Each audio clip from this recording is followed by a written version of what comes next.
You ask Tiger to solve. This deals with linear equations with one unknown.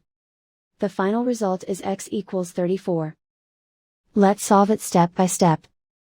Simplify the expression. Expand the parentheses. Simplify the arithmetic. Break up the fraction. Group all constants on the right side of the equation. Add 8/5 to both sides. Combine the fractions.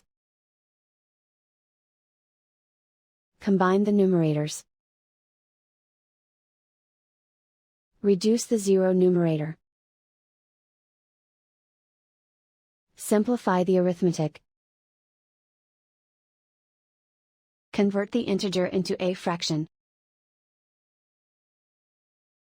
Combine the fractions.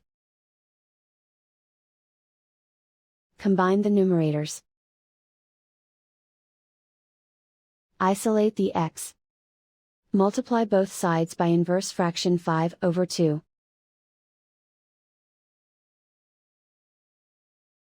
Group like terms. Multiply the coefficients.